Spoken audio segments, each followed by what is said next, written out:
what are you doing? Nice. Working on some arms because I broke stuff like normal. So, what's going on, guys? Welcome back to MJ Misadventures. Kind of in a project here, but I want to talk to you guys about something before I get going too far. As we normally say, like, share, and subscribe. But as a little kind of bonus to you guys out there in the YouTube land, we're going to do a $500 giveaway at 1,000 subscribers. I talked about it in our last video, but I'll kind of add it in this time too. All you got to do to enter, you don't buy anything, you don't pay us anything, you don't have to order anything. No weird cheat codes, nothing stupid. All you've got to do is subscribe and comment. Now, the way we're going to pick the winner is super simple. We're going to do it live. We're just going to scroll through the comments with everyone watching. We're going to pick out 2 people. That way, if one person does not respond, it'll fall to the second person. That's how we're going to pick the winner. We're going to do it live so you guys can see it. You guys know instantly who won, or hopefully it was you. So what we're doing today, I don't know if you can tell, but this would be the stock trailing arm. That should be right here. And it is not straight anymore. It's got a little bit of a bend. These bend pretty easily. They're not a great setup. So I'll give you guys a couple tips and tricks on how to get these misfit arms put together. Super simple at home. And I'm not going to bore you with a long 20-minute install video for 8 bolts. You guys know how to do this stuff at home. So it's super simple with these arms. The way I do it, I take the 2 bolts that you take out, one there, they're there. Set them on the ground. When you get these arms, they're not going to be Loctited, and these will not be in. These do not require any special press or any special tools, anything like that, to put them in. They just slip in, just like so. Oops. Now, a good way to get your measurement, you can measure them eyelet to eyelet. I still recommend checking your measurements just to verify, because just like this arm, it is, if you look at it there, it's bent. And you can actually see it kind of pushing the bolts on either side. It's hard to tell unless you're here physically looking down them. But you don't want to measure your bent arms. These are going to give you bad measurements, and you're going to be kind of wacky in the rear. It's better just to do it with a good one. What you do is you take your new arm, set it right on top. Oop. Just like so.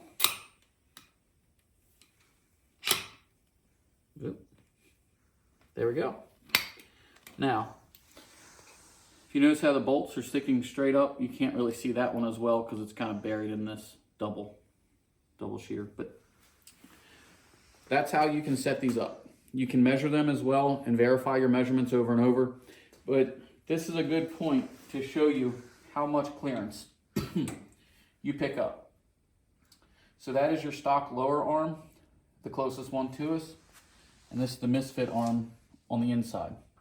See, that's about 3.5 inches taller in the rear. And once I get this thing set down, I'll put a picture at it in the end. I'm not gonna bore you guys putting tires on. But here's something that no one I have seen has mentioned on these machines. And I'm gonna take this bolt and show you guys. This is one of your stock bolts. This is what's called a bonded rubber bushing. So the metal is actually bonded into the rubber. This is all the movement you get out of them. Okay? Now, if you watch where my finger is, it's very minimal movement. Now, when these things are bouncing and jumping and taking a lot of hits, this arm's moving a lot and it's getting pulled in different directions. It's better to have that movement and let that arm kind of flex as it needs to go over the obstacles that you're hitting. So you see how little that moves. This is what they would call like a spherical joint or a Johnny joint. Now, let me make sure that's all the way in there. Same, actually, let me use the other bolt because it's a little bit better for me. I can give you guys a better visual. Take that off and that off. Because those are just spacers to keep it tight inside the housing. So same bolt. See how much more wiggle room and how it's free to move all the way around. It's not just going like this. And that's it. It can move completely around as many ways as you want, as long as you want. And the nice thing is they're a maintenance-free design. There's no grease heads. There's nothing you got to worry about. Just run them.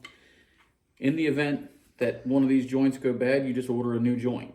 You don't have to replace the entire arm. The joints are fairly inexpensive and easy to do.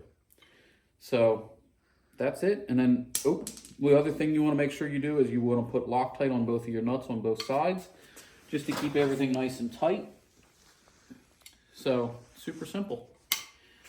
Now, enough yapping. Another thing I want to point out, there's two bolts. One's a long bolt, one's a short bolt. Your long bolt goes at the bottom, short bolt goes at the top. And this is how easy they go in. I'm not going to bore you, like I said, with 10 different installs. Or 4 technically. So, super easy. Set your bolt down. That one down. Set this in here. Sometimes you gotta bend the joint to get it in there at the right angle.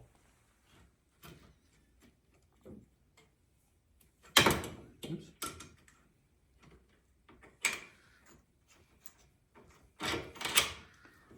There's one. Sometimes these will fight you trying to find the right angle to get them slipped in there. There's 2.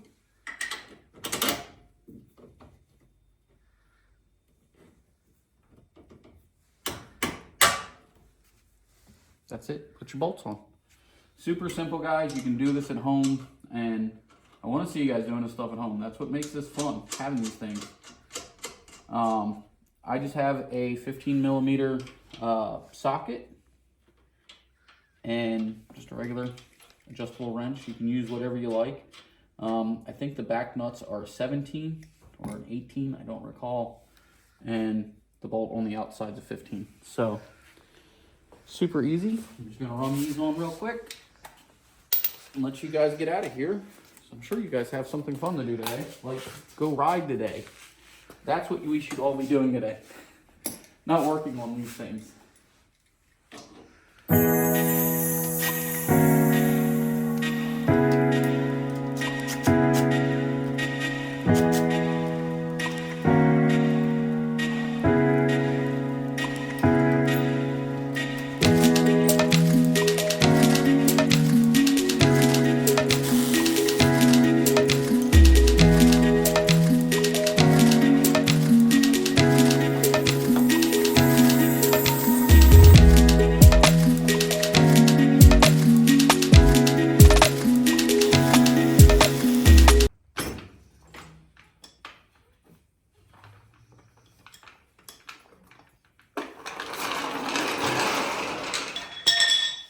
Now obviously that's still set up to where it hasn't settled.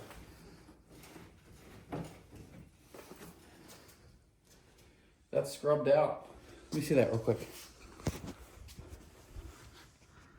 So that is the clearance that this machine picks up underneath. Don't mind the plastic piece right there. That's the same old skid plate that I've talked about a million times that I say that it's crap. It is. But yeah. So like I said, this is just a quick one today. I don't want to bore you guys with a bunch of putting bolts in, pulling bolts out. You guys know what it is. You guys can handle this stuff at home. If you need, you need a 15 and a 3/4. That's what worked for me as well. The 3/4 on the back nut, 15 on the outsides. You can either use a wrench or an impact, whatever works. Super easy job. And obviously a jack and pull your wheels off. And if you have a key or something for aftermarket lug nuts, you'll need that. But you can do the whole job at home, even goofing off and with us filming. Probably take you an hour, if that, to pick up a ton of ground clearance and a ton of strength. I think it's a no-brainer. And like I was saying in the beginning, for what you get for the $500 gift card, you can buy a set of those. Or any other thing. Wheels, tires, lift, motor parts. You can pretty much pick up anything. So remember to like, share, and subscribe. And put a comment down below just saying what you're working on or what projects you're doing. I'd like to hear about them. Maybe I can learn something new too. So, all right, guys, I'll see you later on the next one.